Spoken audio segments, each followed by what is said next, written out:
Yo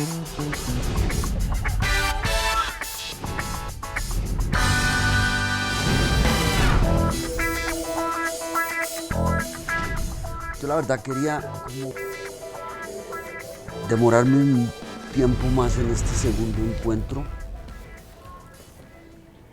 pero la verdad, Mario, es una de las entrevistas que más ha consultado la gente, es una de las entrevistas que más me han escrito cosas. Yo lo entiendo, la gente quiere escuchar personajes como tú.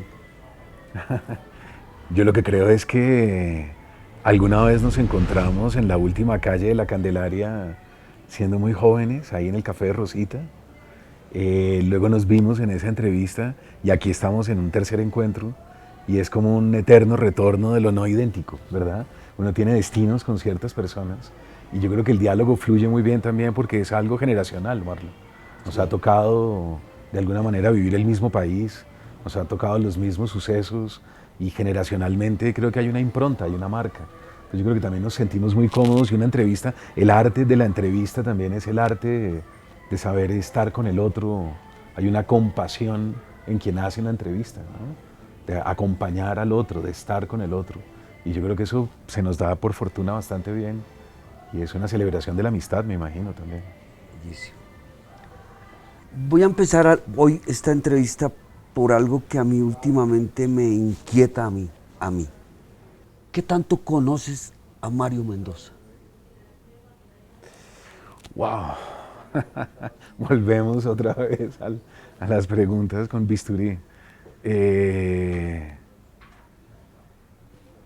Yo creo que ha habido una exploración del inconsciente que ha sido muy importante para mí a partir de dos sucesos que me han marcado mucho. La muerte de mi padre en el año 2003, que me obliga indudablemente a revisarme, me obliga a mirarme, me obliga a ir hacia adentro y a desactivar cierta información, una parte buena, la otra no tan buena, que está como en el corazón de las tinieblas. Lo otro es la enfermedad de mi madre. Mi madre es una paciente bipolar, es una paciente psiquiátrica y eso me obliga a entrar y salir de instituciones mentales hace 30 años. En algún texto por ahí digo que no es lo mismo tener un padre bipolar a tener una madre bipolar. Tener un padre bipolar significa que algo hay en el código genético que a uno le ha sido transmitido, pero tener una madre maníaco-depresiva a nivel psiquiátrico significa que yo estuve ahí dentro de ese cuerpo 9 meses.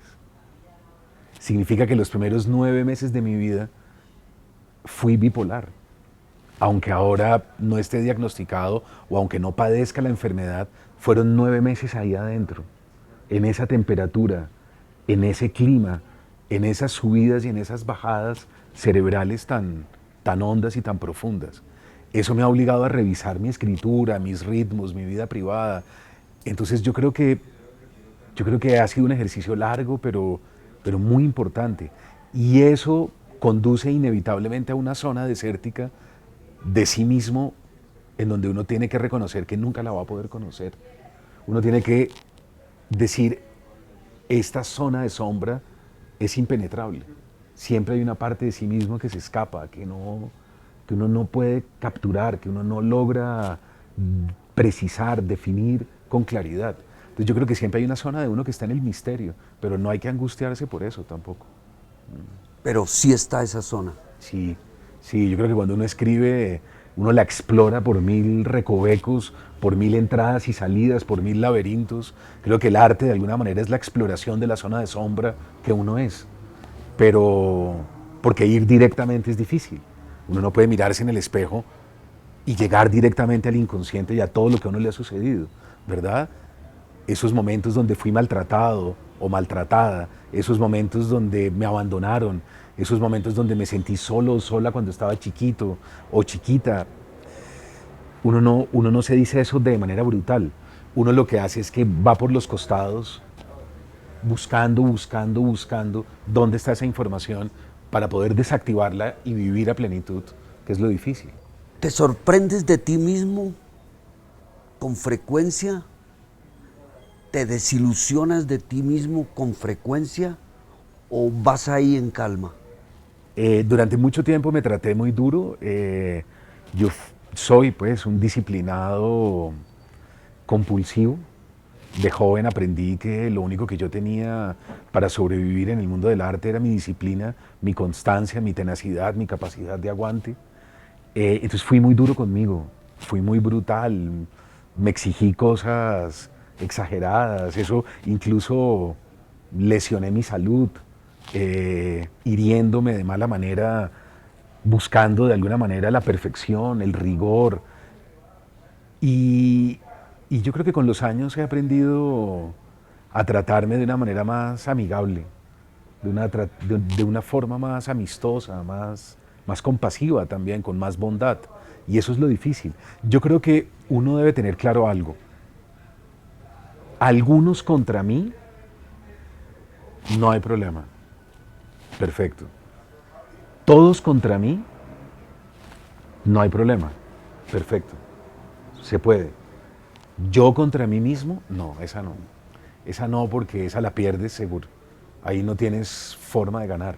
Si tú estás contra ti mismo, ya perdiste. Sí. Entonces uno debe ir aprendiendo a hacer amistad consigo mismo. Y ese es un proceso lento, a veces es fácil, a veces es más difícil. A mí me costó mucho trabajo, pero yo creo que hoy en día voy tranquilo, voy en paz, voy con más humor también. ¿Clave o no? El humor sí, Sí. es fundamental. Hay que reírse, decir Sí. un poco, hay que verse también de manera ridícula. Sí. Uno es un personajillo, Uy, sí. a veces tonto, bobo, soso, pedante. Incluso cuando uno dice ser alguien humilde, ahí está siendo pedante.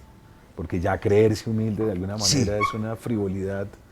Entonces, yo creo que hay que burlarse, hay que disfrutar un poco más, hay que tener más humor. Uno no es tan importante como para tomarse tan en serio. Sí, Uno no es nada importante. nada, en absoluto. En absoluto. Si hay un aprendizaje a lo largo de la vida, es el no ego.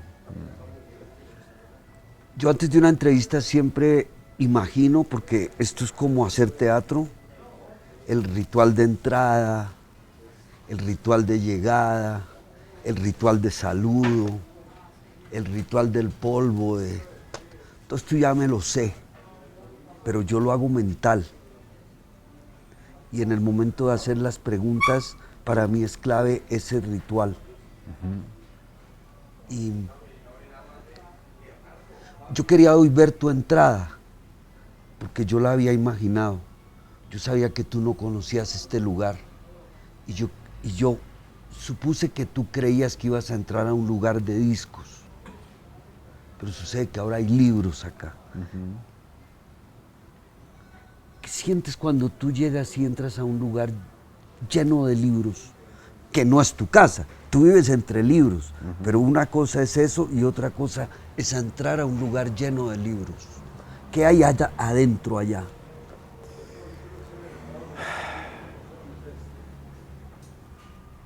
Yo creo que la cultura contemporánea va lanzándonos hacia abismos peligrosos, ¿verdad? Yo creo que es un ritmo de vida frenético, difícil.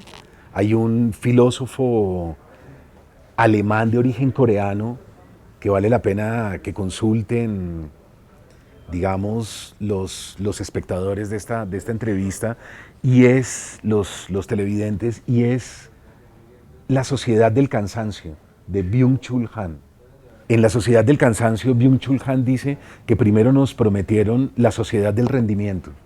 Primero nos dijeron, tú todo lo puedes, tú eres lo máximo. Tú, de alguna manera, también es un ritmo capitalista, ¿no? El ritmo del triunfo, del ego, de tú vas a ser un líder, tú estás llamado a grandes cosas, ¿no? Y dice él, después de la sociedad del rendimiento, después de que nos creímos que éramos semidioses, que teníamos que ir al gimnasio, tener 3 o 4 trabajos, hacer 10.000 cosas al tiempo y sobre todo no llegar a ser perdedores, ¿no? Que es la palabra con la que nos asustan. La palabra con la que nos asustan es loser, ¿no? Tú vas a ser un perdedor, un don nadie. ¿Qué estás haciendo en la vida? ¿Cuándo te vas a graduar? ¿Cuántas carreras tienes? ¿Pero vas a hacer la maestría o vas a hacer el doctorado? Y hay una serie de preguntas siempre en la carrera del éxito, del ego y del triunfo, mal entendido. Y dice Byung-Chul Han, dice, ya no estamos en la sociedad del rendimiento, nos sobreactuamos, nos exigimos a tope de manera perversa y malsana. Dice, y ahora entramos en la sociedad de la fatiga. Es decir, después de los termos de café, la Coca-Cola y los estimulantes para ir a pedalear al gimnasio y poder sostener esas dos profesiones o tres o dos empleos, no nos podemos parar de la cama. Ya no es posible levantarse, no tenemos ganas. Pasamos los fines de semana encerrados viendo canales con el control en la mano, no queremos salir, hacemos zapping, ya no queremos entrar a las redes sociales, no queremos contestarle a nadie sus correos electrónicos, ni sus llamadas, ni sus WhatsApp. Estamos fatigados y cansados incluso de nosotros mismos, de tanta selfie y de tanta selfie. Y en la mitad de la sociedad del cansancio o de la sociedad de la fatiga, de todos modos hay focos de resistencia. Hay momentos en donde se ilumina la antorcha, en donde alguien enciende la linterna y nos permite vislumbrar las trampas del presente. Yo creo que un lugar como estos, lo que siento es que llegué a un templo, llegué a un lugar en el que si lo recorro con cuidado y con detenimiento, seguramente tengo luces para aguantar las trampas del presente. Y en algún momento tropezarse un libro de Byung-Chul Han, por ejemplo, acá, sería muy revelador. Pero también hay muchos otros. Entonces yo creo que esto es para mí la biblioteca. Focos de resistencia civil. Nunca lo hago, pero lo voy a hacer hoy. Breve y ojalá en 3 palabras.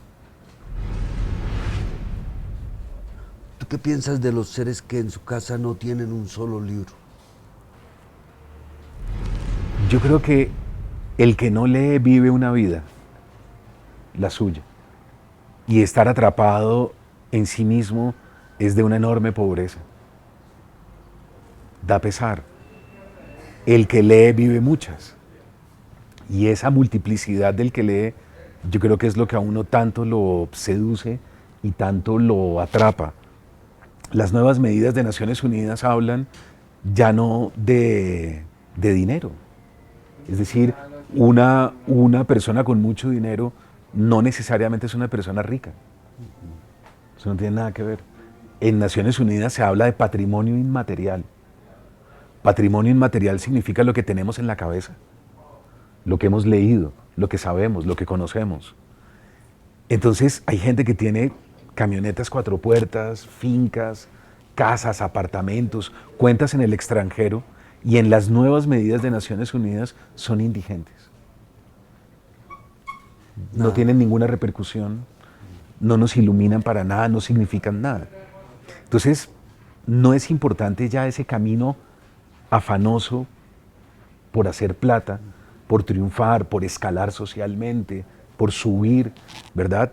Yo lo que le diría a las nuevas generaciones es, vístete de cualquier manera, compra cualquier celular, no importa, anda por la calle a pie, pero ojo con lo que tienes adentro, porque las nuevas medidas, la nueva riqueza es esa, es inmaterial, y yo creo que un país encaminado en esa línea sería un país muy distinto del que tenemos. Entonces, una persona que no tiene un solo libro en su casa es una persona que fomenta o patrocina de alguna manera la miseria, teniendo mucho dinero.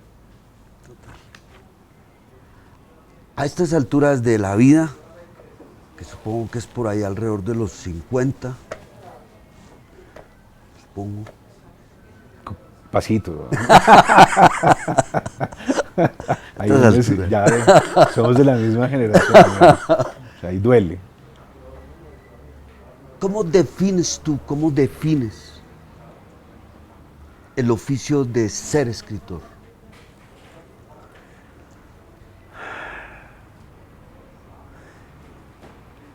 Yo creo que hay un error un error es como normal que suceda. Creo que uno empieza creyendo que el trabajo de la escritura es un trabajo intelectual, es decir, que es un trabajo que se hace con la cabeza, con la mente, que yo tengo que tener todo muy claro, ser muy inteligente, muy lúcido, y sentarme y escribir todo eso que tengo en la cabeza, ¿verdad? A estas alturas del camino yo ya sé que el trabajo de la escritura es un trabajo corporal, es un trabajo físico, es un trabajo que se hace con el cuerpo. En ese sentido, yo le diría a un escritor joven, vaya incorporando la escritura lentamente en el cuerpo. Se va haciendo rutina, se va haciendo cuerpo poco a poco. La escritura se hace biología, la escritura va siendo asimilada por la corporeidad. Es como el deporte o es como ser un jugador de fútbol. Uno no puede ser un jugador de fútbol y no jugar fútbol. Si uno es un jugador de fútbol, uno juega fútbol todos los días, a todas horas. A un escritor le pasa lo mismo. No es que tengo que hacer grandes esfuerzos para ir a escribir y para sentarme y disciplinarme. Y hay una cosa un poco tortuosa, ¿verdad? No, es natural. Es un ejercicio que se va dando de manera natural. Y el cuerpo, poco a poco, incluso lo reclama. Hay un momento en el cual a uno le sucede lo contrario. No puede dejar de escribir, porque ya está incorporado en los ritmos de la respiración, por ejemplo. Ya está incorporado en los ritmos musculares, en el tono, hay una frecuencia cardíaca, hay una respiración, hay una serie de cualidades y aptitudes de la materia que van entrando en el lenguaje. Y eso se aprende con los años, eso se aprende solo con el tiempo. Bellísimo. Esta es curiosidad mía, personal. ¿Cómo haces para estirar músculos reales, los músculos de verdad? Porque sé lo que implica el oficio de escritor, lo sé. Claro, se va torciendo la columna, por ejemplo. Sí. Uno de los grandes problemas es que nadie se sienta a escribir según la recomendación de su médico. No.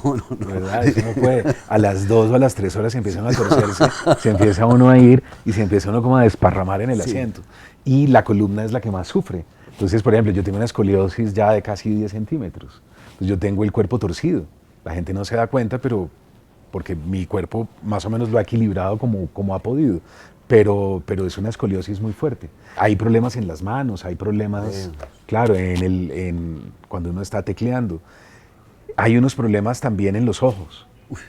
Hay una fatiga visual que es terrible.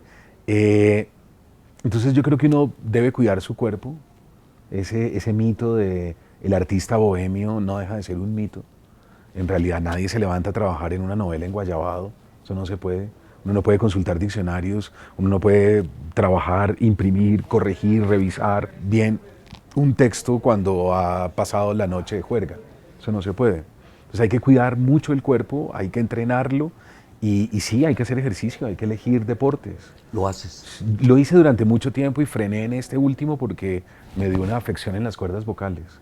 Sufro de algo que sufren los maestros y que sufren, yo no sabía que la mayoría de los profesores al final de la vida se quedan afónicos por el desgaste, muchos de ellos, los viejos, por ejemplo, que usaron tiza, eso también lesiona y daña la laringe. Entonces tengo problemas como con la laringe y las cuerdas vocales en el último tiempo y he frenado un poco el deporte y el ejercicio, pero yo he practicado de todo, yo juego squash, corrí las maratones, las media maratón de Bogotá, bueno, no la media, yo corro los 10 kilómetros, que es lo que siempre he corrido, y monto en bicicleta también. ¿Cuál ha sido tu mayor desilusión como escritor?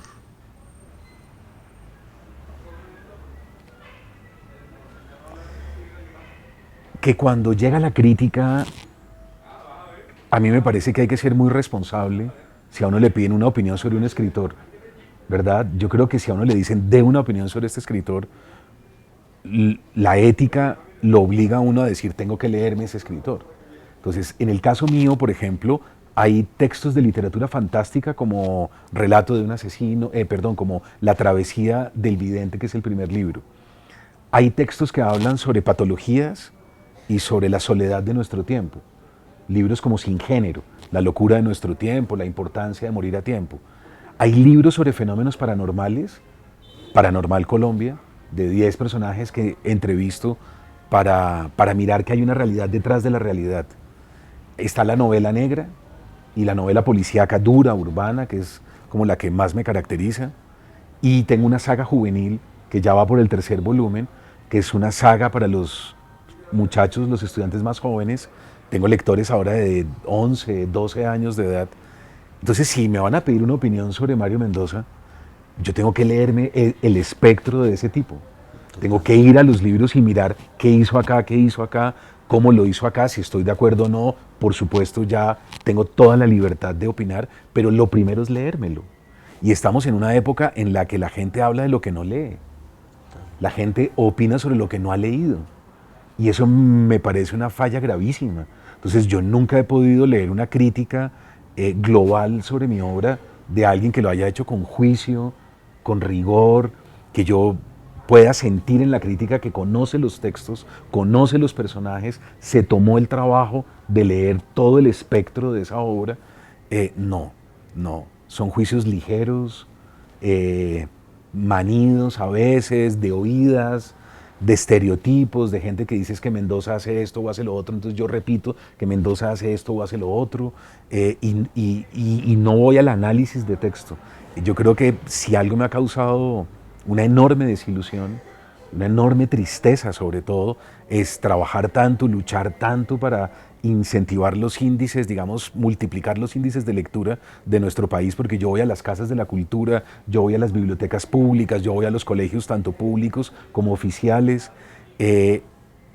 y ver que uno se esfuerza tanto para recibir una crítica banal, En 10 minutos. superficial, Sí. de alguien que se la sacó del bolsillo por cumplir en la revista o por cumplir en el periódico.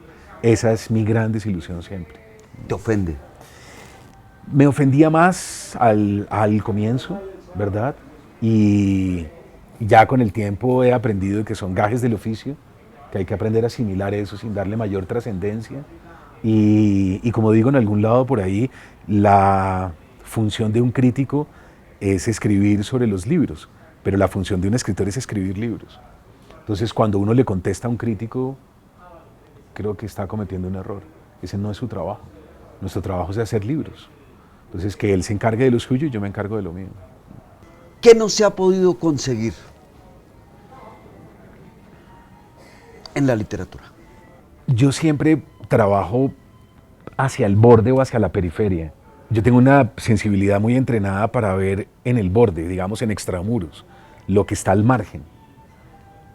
Y me cuesta mucho trabajo ver hacia el centro, saber o narrar lo que ocurre en el centro, en la oficialidad. Entonces, al comienzo me atormentaba mucho no poder narrar eso. Yo decía, pero ¿por qué los demás sí pueden y yo no puedo? Porque yo estoy tan entrenado en ver lo que está por fuera de. Y después me di cuenta que no hay que ir contra el talento que uno tiene. No hay que obligarse ni someterse a algo que uno no es. Entonces, a mí me gusta la novela negra, a mí me gusta la literatura policíaca, a mí me gusta la novela de viajes y aventuras, a mí me gusta la novela juvenil, a mí me gustan los libros sobre psiquiatría, sobre enfermedades y patologías raras. Y ya, tengo que aceptarme como soy. Entonces ya no me esfuerzo ni intento hacer algo que yo sé que no puedo. Entonces, por ejemplo, yo no podría escribir jamás un libro de autoayuda. Yo no podría escribir jamás un libro de cómo triunfar. Yo no podría narrar un tipo exitoso en una novela. Sería genial para hacer la crítica de ese sujeto de pronto, pero yo no tengo talento para aguantarme un personaje No puedes. de esas características. No lo soporto, no tengo madera para eso. Entonces hay que aceptar el talento que uno tiene y ejercerlo de la mejor manera posible. Pero si yo te entrego a ti un personaje, voy a echar otro al agua. Steve Jobs. Sí, no puedo. No puedes. No, excepto si vamos al lado de sombra de Steve Jobs, ese sí me interesa. Ahí vas. Sí, hay un lado de él marginal, solitario, que se ponía su misma ropa todos los días, que no se bañaba durante semanas enteras, eso me interesa, claro. Pero el genio, el tipo admirado y reconocido no me interesa para nada. Ese no te- Si a mí me pusieran una cantidad de muchachos jóvenes al frente para decirles cómo triunfar en la vida o cómo ser líderes, yo no puedo dar esa conferencia. Me queda imposible. Yo les diría todo lo contrario. Todo lo contrario. No son nadie, no son nada, tranquilos. Libérense de la importancia personal. Entonces, hay que aceptar eso. Hay que aceptar lo que uno es. Te he entendido. No podría hacer una biografía, por ejemplo, de un político prestante, de un artista famoso muy reconocido, me daría mucha pereza, excepto si ese sujeto tiene algo inquietante, raro, fascinante, ahí me interesa. Pero si me pones a hacer la biografía de un perdedor, me encantaría, me fascinaría. La biografía de alguien que se queda por fuera de las coordenadas establecidas, me encantaría. La biografía de alguien que no hizo lo que se esperaba que tenía que hacer, que nunca cumplió con las reglas, que nunca llegó a ninguna parte, que nunca cruzó ninguna meta. ¡Guau! Yo creo que ahí se ilumina la grandeza de la condición humana. Eso es lo que a mí me gusta. ¿Cuál es la mujer con la que te encantaría, si la vida te lo permitiera, sentarte a hablar de las mujeres? ¡Wow! Creo que Frida Kahlo. Creo que Frida. Me encantaría. Frida era bisexual, fue amante de mujeres maravillosas, sufrió de alguna manera el horror de la masculinidad, ¿verdad? De alguna manera la imagen del macho, la imagen del hombre varonil que finge ciertas fortalezas que en el fondo no tiene, su mismo cuerpo adolorido, atormentado. Cuando uno está en la casa de Frida en México, hay una sala cuando uno entra y de pronto está su silla de ruedas, ¿verdad? Y está el caballete al lado donde ella pintaba desde su silla de ruedas. Y ahí hay un temblor de lo femenino, de alguien que no pudo tampoco parir, de alguien que no pudo tener hijos. Entonces, creo que sentarse con Frida una tarde a tomarse un café sería una experiencia para un artista fascinante y para cualquier persona. Bellísimo. Es curioso, esta pregunta ya me la respondiste antes de empezar la entrevista, pero las historietas, los cómics, yo tengo que hacerlo. El tráfico de libros entre amigos. No Tengo que hacerlo porque es que el promedio libro en Colombia, si yo no estoy mal, está, tú lo debes conocer mejor que yo, pero yo voy a votar mi dato, creo que está en 0,8 por persona. ¿Estoy bien, lo cierto? No, es un poco más. Dame el dato. Hemos oscilado entre 1.6 y 1.9 libros per cápita al año en los últimos años. De todos modos es muy bajito y bordea lo que se llama analfabetismo funcional. Dejémoslo en 2. Sí, ya esa cifra es alta. Entonces lo bajo a 1,6. Sí, Eso lee nuestro país por año. sí, 1,6 libros por año por persona. sí. Cuando tú me das a mí esa cifra, a mí me aterra que esta cifra un día se vuelva 1. Y en serio, el mundo se quede sin libros. Porque un libro al año en verdad es vergonzoso. Claro.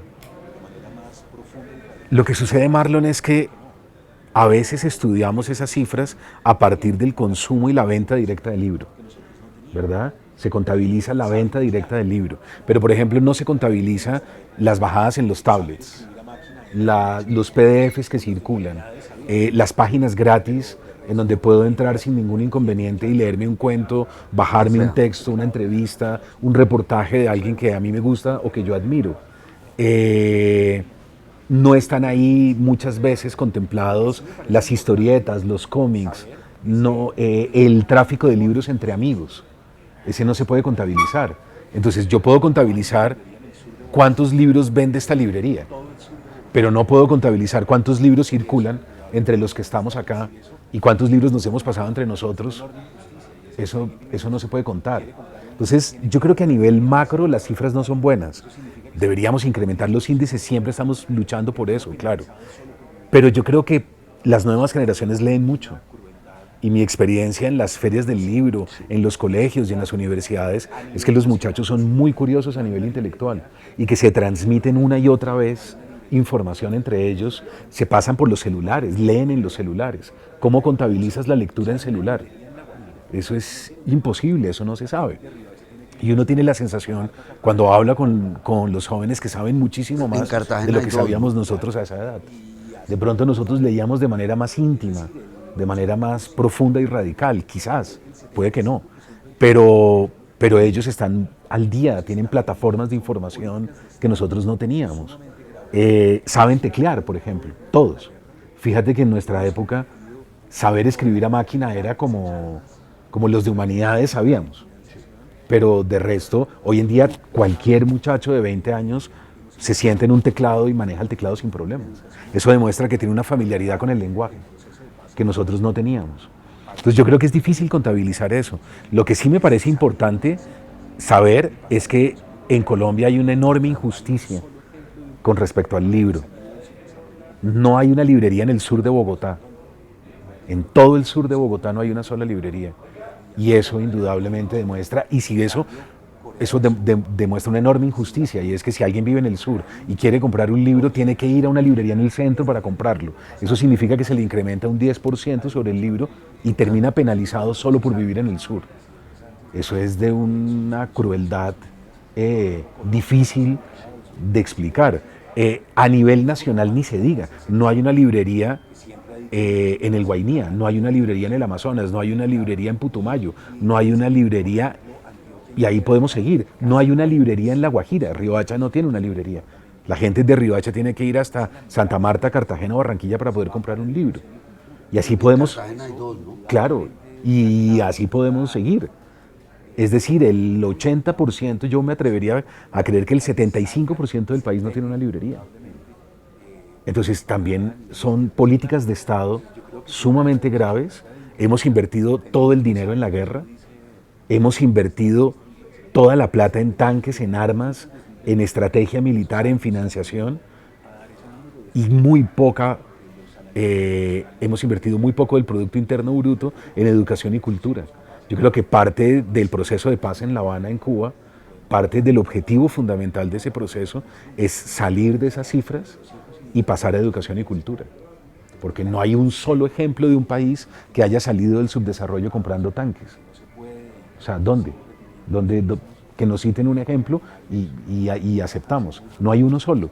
En cambio, Corea del Sur, Singapur, la India y todos los ejemplos que tenemos es de gente que logró pasar buena parte del presupuesto a educación y cultura. Entonces yo creo que por eso Santos, el presidente Santos dijo en su discurso de Naciones Unidas, dijo Colombia la más educada de 2025. Y lo dijo robándose la frase de Sergio Fajardo, que siempre ha dicho Medellín la más educada, Antioquia la más educada, ¿verdad? Sí. Y es que, por ejemplo, Antioquia invierte casi el 45% del presupuesto del departamento en educación. Casi la mitad del presupuesto que tienen se va para educación y cultura. Eso indudablemente es la clave, ese es el quid, digamos, del asunto para que un país salga y se pegue indudablemente una disparada a niveles internacionales. Entonces yo creo que se trata de eso, se trata de incrementar. Tenemos 10 años, eso dice The Economist, la revista inglesa, dice que tenemos del 2015 al 2025, por eso Santos se atrevió a dar ese número de 2025, porque los analistas internacionales nos dan 10 años y yo creo que podemos, yo creo que somos capaces, yo creo que sí podemos sacar el dinero de la guerra y podemos mandarlo indudablemente a una plataforma distinta. Yo creo que nuestros hijos y nuestros nietos se lo merecen. Yo creo que la gente que es escéptica y que quiere decir que no y que nos vamos a quedar enterrados y que no se puede y que vamos a seguir repitiendo los mismos imaginarios, no deja de ser muy cruel con las generaciones que vienen. Yo creo que ese dinero deberíamos sacarlo de Kalashnikov y sacarlo de tanques y sacarlo de armas y de fusiles a libros, cuadernos, lápices, becas para maestrías, doctorados en el extranjero. Y yo creo que ese es el reto que tenemos, Marlon. Y profesores. Claro, y capacitación, sin lugar a dudas. Capacitación. Capacitación, porque muchas veces en algunas instituciones los muchachos son muy combativos y los problemas están en los padres de familia o en sus mismos maestros o en los mismos rectores. Hay rectores de colegios que son analfabetas funcionales. Entonces, ¿cómo le vamos a pedir a los muchachos que lean si las mismas estructuras educativas no lo hacen? Pero por fortuna hay una cantidad de maestros en pie de lucha, yo conozco un enorme número y son para mí héroes anónimos. Si hay alguien a quien a mí me gustaría rendirle un homenaje algún día es a los maestros, porque aquí hay unos ejemplos en Colombia que son inverosímiles. ¿Te ha tocado fácil o te ha tocado difícil en esta vida? Yo creo que la primera parte, la juventud, fue muy dura. La primera Difícil. parte fue muy difícil. Fueron los años en que me voy de casa, me voy con una maleta, me voy con unos libros y empiezo a vivir en cuartos de alquiler, empiezo a vivir en pensiones. Vivo en la Candelaria, vivo en Las Cruces, vivo en el Quiroga, en la 40 Sur, abajo de la Caracas. Vivo en el centro, vivo en el Chapinero, vivo un poco en todas partes. Ando con mis bártulos al hombro por toda la ciudad. Es una época muy importante porque es el aprendizaje de la Colombia profunda, es el aprendizaje de la América Latina profunda. Yo creo que si hay un consejo que yo le daría a un artista joven, sería, y a cualquier persona en general, pero con mayor razón a un artista, sería hay que desclasarse rápidamente. Hay que salir de la clase social a la que uno pertenece. Desafortunadamente en nuestro continente los intelectuales y los artistas tienden a ser élite y eso significa empezar a relacionarse en cierto estrato y se van quedando atrapados en esos estratos. Entonces hacen élite muy rápido y hay un momento en el que la élite te abraza y te asfixia, te quita el aire y te impide ir más allá y vislumbrar más allá. Entonces yo creo que siempre hay que estar cruzando transversalmente la cuadrícula. Yo creo que uno no debe quedarse en su estrato jamás. Uno debe viajar por los estratos, subir, bajar, desplazarse y romper la cuadrícula rápidamente. Entonces fueron años muy duros, pero fueron años en los que aprendí a salir de la clase y a salir del estatus. Digamos el estatus no porque yo perteneciera a una familia adinerada, sino porque pertenecía de alguna manera a una familia de clase media ilustrada que lo había tenido todo. Entonces perder los privilegios fue muy importante pero muy doloroso. Durante toda esa primera etapa, los años de formación de un escritor son durísimos. Las editoriales de los años 90 estaban en la literatura de lo light, son los años de Deepak Chopra, 10 consejos para ser feliz, entra un New Age y una pseudoespiritualidad que está en boga y que entren narradores urbanos, policíacos, negros, a hablar de una realidad maldita, no es bienvenido. No es fácil. No es fácil. Entonces nos cierran las puertas de las editoriales, no nos publican. Mi segunda novela, por ejemplo, fue rechazada de 7 editoriales. Yo me fui del país destrozado, acepté dar clases en Estados Unidos un año en una universidad en Virginia porque sentía que mi país no me quería, sentía que yo no podía obligar a los colombianos a publicarme ni a leerme cómo hacer eso. Entonces esos años son de temple y de aguante. Y en los últimos años que empiezo a ver los libros en las librerías, que empiezo a ver que la obra cuaja, que la obra se va consolidando poco a poco, creo que ya voy sobre ruedas. Creo que por supuesto me toca mucho más fácil, la vida es más generosa, más amable. Empiezo a recibir también los beneficios del trabajo, que era algo que no me sucedía al comienzo. Entonces yo creo que ha sido equilibrado. Difícil y ahora fácil. Escribir nunca es fácil, ¿verdad? Y escribir algo como lo mío tampoco lo será nunca, pero creo que las condiciones son mucho mejores, claro. Tienes una editorial que te respalda, tienes lectores, estás tranquilo, te puedes dedicar a lo que te gusta. Eso durante muchos años fue muy difícil y casi imposible. ¿Relees tus libros o eso se termina y nunca se vuelve a tocar? Nunca se vuelve a tocar. Jamás. Jamás, no, nunca. Por una razón, porque hay que corregir mucho. Es una labor durísima. Hay que releer en voz alta. Hay que mirar verbos, repeticiones, adverbios. Es una labor de minucia, es una labor de lupa.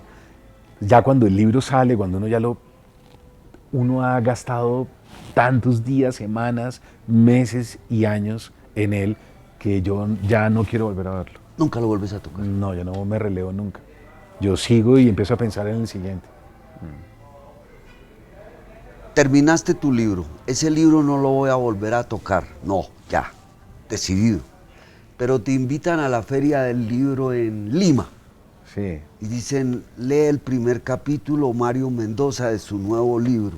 No, ¿Ahí qué pasa? Yo nunca hago eso. Ah, no lo lees. No, pues si ya me lo piden encarecidamente lo hago con cordialidad, pero yo las presentaciones de los libros, por ejemplo el último, la melancolía de los feos, yo no leo jamás una página del libro. yo tengo una presentación visual. Entonces yo hablo de los personajes que están detrás de bambalinas, explico la investigación sobre el libro, voy pasando videos y procuro que sea una presentación grata, amable para la gente, pero coger el texto y leer me parece pesado, denso, y yo no creo que el público disfrute eso. Yo creo que escuchar a un intelectual leerse a sí mismo, primero es un acto demasiado narcisista, pero en segundo lugar yo creo que uno termina aburrido. Sí. Que uno empieza a pensar en otras cosas y no pone atención tarde o temprano. Entonces no, yo eso no lo hago.